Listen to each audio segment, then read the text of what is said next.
Hey Bridges, I'm Mike Onunu, and alongside a local bridger named Harajuko, we actually managed to figure out how the movement in D4C's dimension works.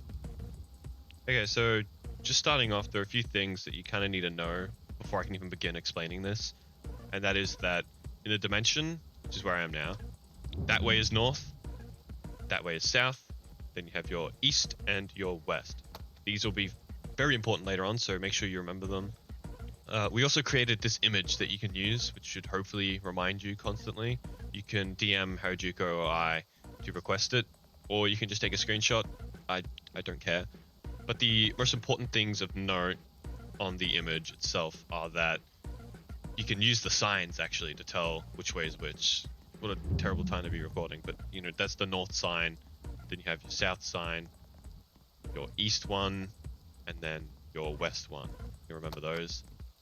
The second thing to remember is that it calculates your movement based off the way you were facing when you used your poncho. This is very important to understand. You must always know this. Always remember what way you were facing when you popped your poncho. Okay, well, obviously with all that in mind, I'm going to begin doing like the proper explanation. You know, I'm actually just going to wait until it turns day. Sure, it's probably not the nicest to record now.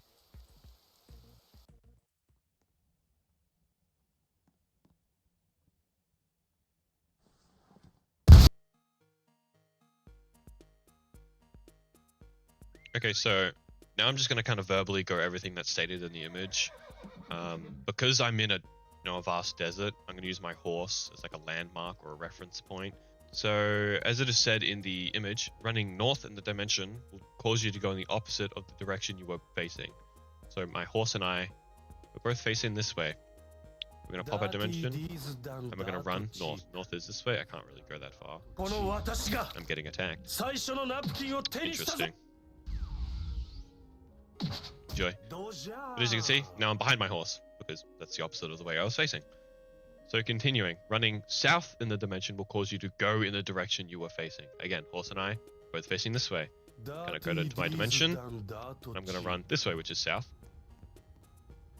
I'm just gonna wait a little bit.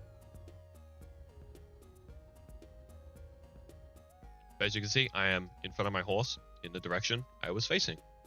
Okay, so running east in the dimension will cause you to go to the left of the way you were facing. So again, horse and I facing this way. I'm going to run to the east, which should make me appear on my left side, which is by that cactus, probably. Okay, so east is this way, I can tell, because, well, there's a sign. So I'm just going to waddle this way a little bit. Yep, and as you can see, I've appeared on the left side of the horse. Alright, and finally, running west in a dimension will cause you to go to the right of the way you were facing. So, same as all the other ones. Me and my horse are facing this way. I'm going to run west in the dimension, which should bring me out on my right. I'm going to go west. This way's west. I can tell because there's that sign. I can actually drop down. And look at that. I'm on the right side of my horse. So to summarize everything you've just heard, it's a kind of just inverted movement. I'd say kind of, but it quite literally is just inverted movement. But you need to imagine yourself as the center of a compass. So, you know, in front of you is north, behind you south, to your left is west, and to your right is east. And then they're inverted. So if I wanted to run north, which is the way I'm facing, I need to run south in the dimension. If I wanted to go to my left, I need to run right in the dimension. I hope that makes a bit of sense. You can refer back to the image and you can rewatch this video if you need to. So, yeah, that's about it. I hope that makes sense. I've done the best I can to explain it. Also, a huge shout out to Harajuko, as, you know, neither of us could have probably figured this out, made that image, or, you know, this video, if it wasn't for the other.